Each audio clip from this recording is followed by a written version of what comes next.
So I'm definitely not the first person to put an LT1 in one of these box B bodies, that is the 77 to 90.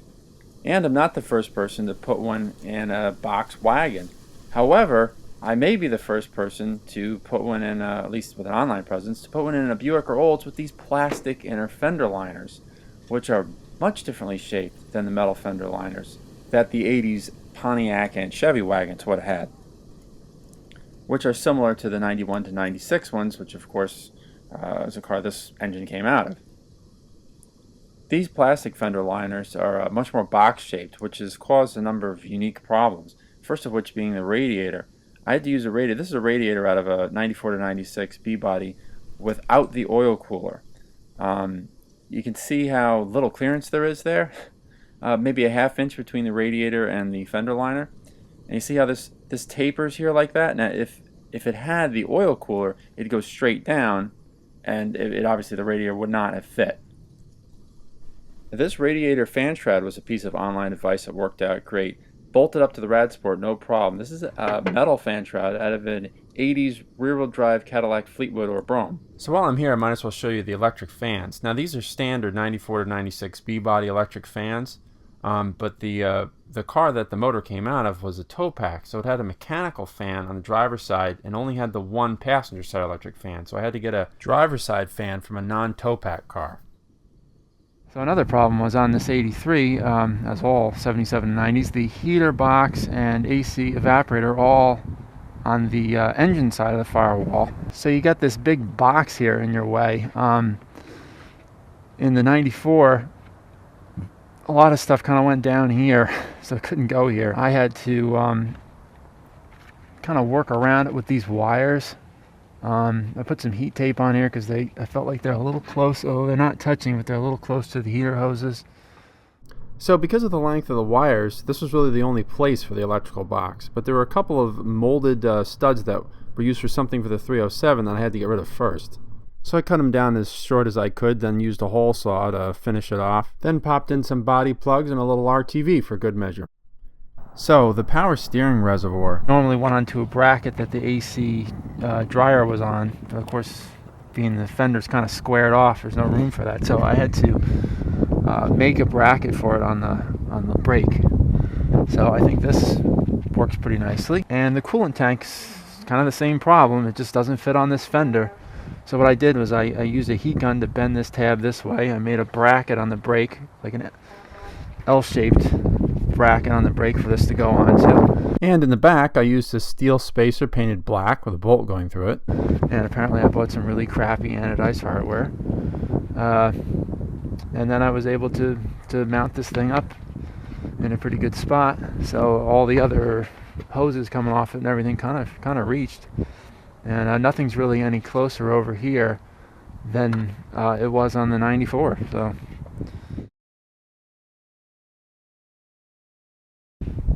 Now the radiator hoses, from what I'd been told, you had to use the tow pack metal pipe that goes here because the radiator sits up so much higher.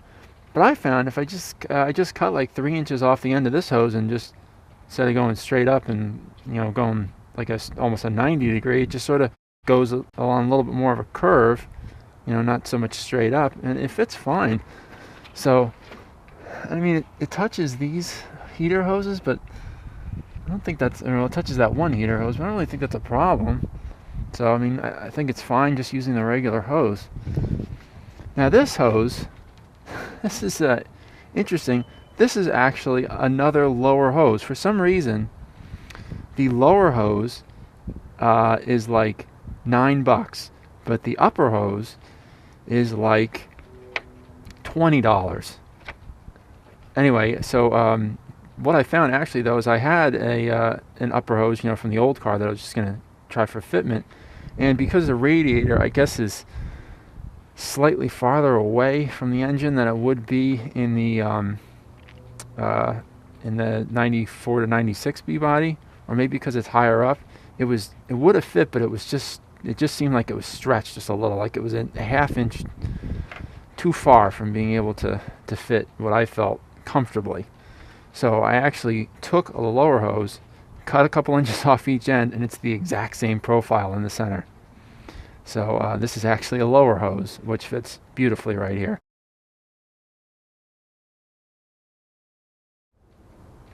Now this is actually a piece of ABS drain pipe, which I think does a great job. And this elbow is off, I believe it was a 2000 Cadillac DeVille or 2001 Cadillac DeVille, something like that. I just saw it in the junkyard. It seemed like it would fit.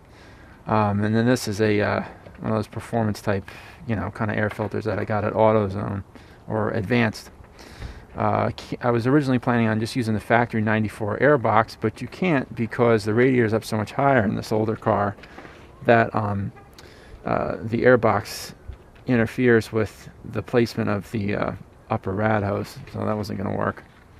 So I took the mass airflow sensor and I put it on this side of the intake. Normally it's closest to the air filter, and this is actually the rubber part of a no-hub fitting. I think it looked a lot nicer than using a Fernco fitting, which is way thicker. This seems to be working out pretty well. I'm happy with that.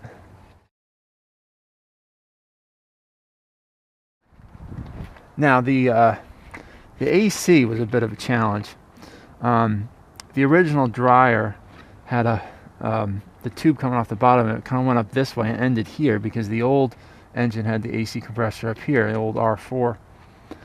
So what I had to do was I found this replacement, I think there's a Four Seasons replacement dryer that actually came with a fitting on the bottom and several different shaped pieces. So I guess it's made to fit a bunch of different cars. So the line coming off of the LT1's AC compressor ends in a metric fitting, and it didn't reach where I needed to anyway. So I got this splice, that red thing you see there is an AC line splice. So that's attached to the metal line on the LT1's original set of hoses. And then this is this 83 Buick's original part of its original end piece of line, which I had to, you can see I had to kind of bend to go around all this stuff. But it works. And everything fits fine on the original style condenser. I did have to buy a new condenser though for the 83 because the old one had a leak in it. Speaking of air conditioning, of course the big job, and you can't even see it. The big job was putting a notch in the frame for the AC compressor. That was probably the most difficult part. Yep, so now the AC compressor fits in there no problem. Nice and free from touching the frame, and plenty of room for its hoses. There's actually lots of room behind it. And also, when they put the AC compressor down here on the LT1, they moved the traditional small block Chevy mount back a little bit. So we had to, we had to put on Chevy motor mounts, of course. Passenger's driver's side was no problem. We already could tell where it was supposed to go. But we had to kind of figure it out on this side. But everything went smoothly with that. The bolts lined up no problem.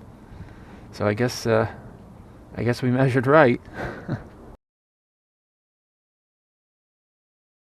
So the electrical seemed kind of intimidating at first. I had a lot of figuring out to do, joining the old, original car wiring to the new engine wiring. I had a spreadsheet on the computer that I used to do everything with to match all the stuff together. But it really wasn't so bad as far as the actual amount of wires that you needed to connect. There's a lot of wires here. I just sort of tucked them under the airbox there because they don't go anywhere anymore, because on the 83 the computer was inside the car. The 94 engine, the computer's under the hood, so all the wiring is pretty much localized within here. I had to completely replace the cruise control. Actually, that module's out of the 94 Roadmaster. Uses more wires. The 83 had like some sort of weird 2-year cruise control system that had less wires. It didn't have a accelerate or decelerate function, just a resume function.